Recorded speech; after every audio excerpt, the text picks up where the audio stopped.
So now we actually have the full information in order to construct the actual abortable consensus algorithm. So you have it here on this slide, and we are looking at abortable consensus for a specific ballot B. Okay, so ballot is actually a parameter of abortable consensus.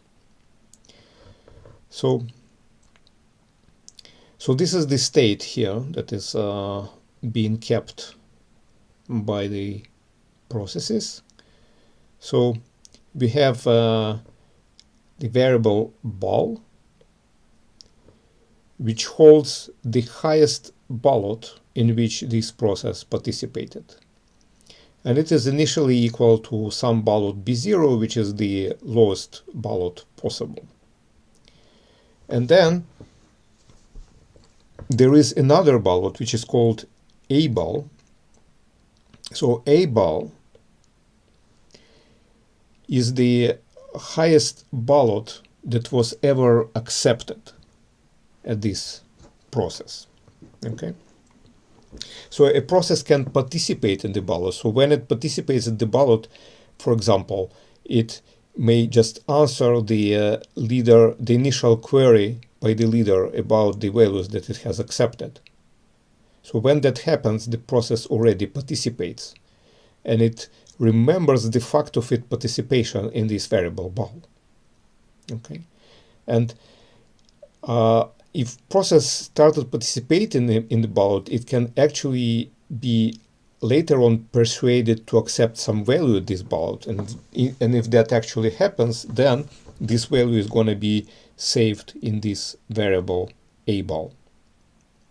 Okay, and the value of the ballot will be saved in the variable A ball, and the corresponding value that was accepted in A ball is stored in the variable A val. Okay, so initially, when process has not yet accepted any value, that the value stored in A val is some default value bottom. Okay, and also abortable consensus has access to a value V0, which is the value that was supplied to a process in the propose request, so the kind of initial value of the process. Okay, so this is the state, and here's the algorithm. So we show what happens at the leader of ballot B and all other processes, including the leader. So the first thing is that what happens that leader wants to query all values that were possibly accepted at previous ballots in a quorum of processes. So to do that, it issues a message prepare with the ballot number B. Okay, so it goes here. And then each process receiving this message, so this message is actually broadcast through the best effort broadcast. So upon receiving this message from the leader P, what the process will do, it will compare if this if ballot included in this message is actually higher than the highest ballot that this process participated so far. So because if it is lower than that ballot, then the process needs to refuse to talk to that process to that leader, right? In order to prevent conflicting proposals, as we have seen in the example in the previous slides.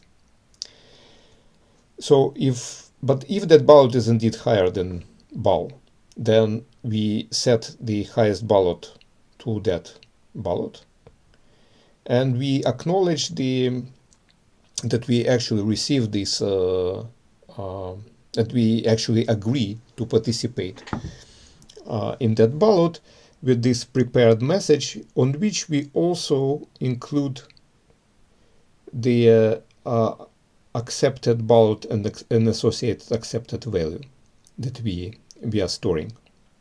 Okay. So otherwise, if this process already participated in a higher ballot, then it will respond with knock to this ballot leader. Okay, so next, the leader just basically, after sending this, broadcasting these prepare messages, it will sit and wait here until it manages to collect responses from a quorum. Okay, so from an arbitrary quorum S, the prepared responses, and once that happens, it will try to determine which value is now safe to propose. And as we discussed, this value must be the value with the highest ballot, which is not equal to B0 in this quorum. Okay. It can, of course, happen that no process in S has ever participated in any previous ballots, and in this case we won't have any ballot, any accepted ballot which is not equal to B0 in S.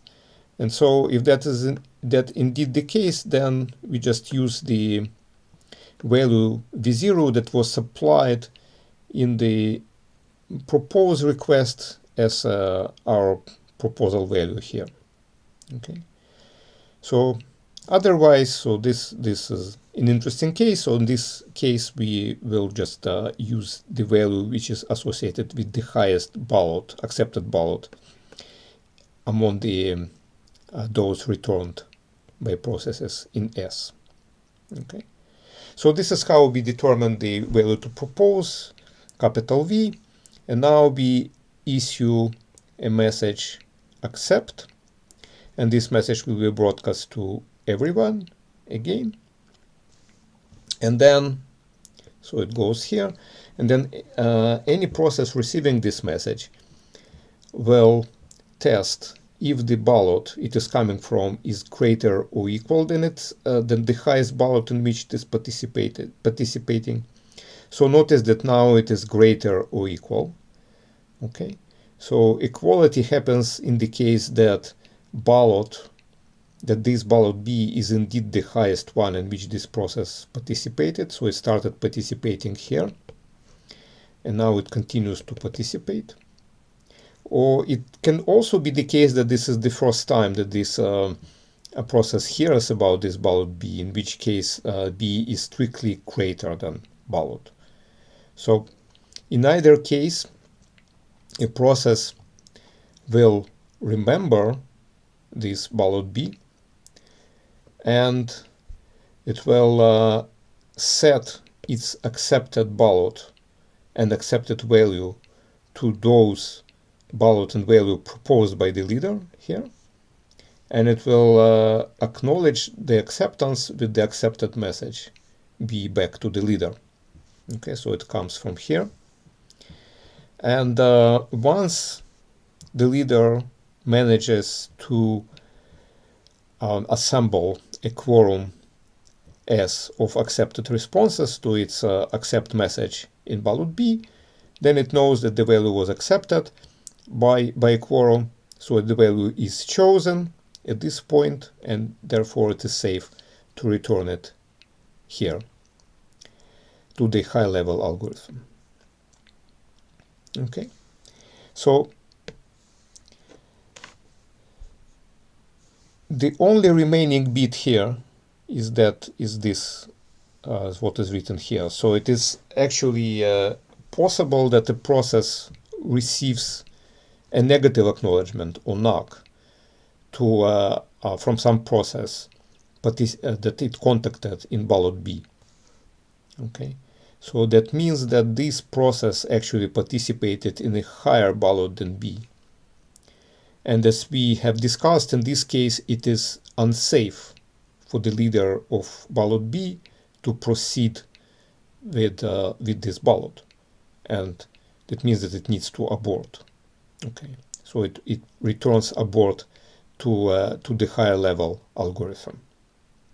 Okay, so this knock can be received either while waiting for the prepared messages, or it can be received here while waiting for the accepted messages. So whenever it is received, does not matter.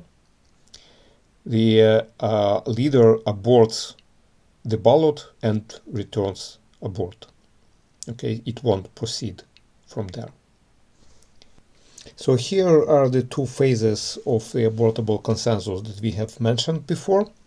So the first phase is called prepare, and this phase consists of the leader broadcasting the prepare message to all acceptors, and then waiting a quorum of acceptors to respond with prepared.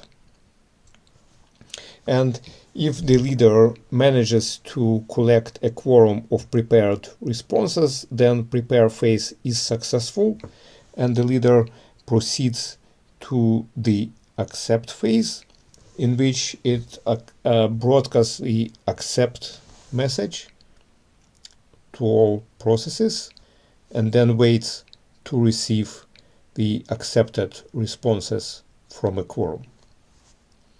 If the accept phase completes successfully without seeing any negative acknowledgements or knocks, then the protocol returns a value that can be decided.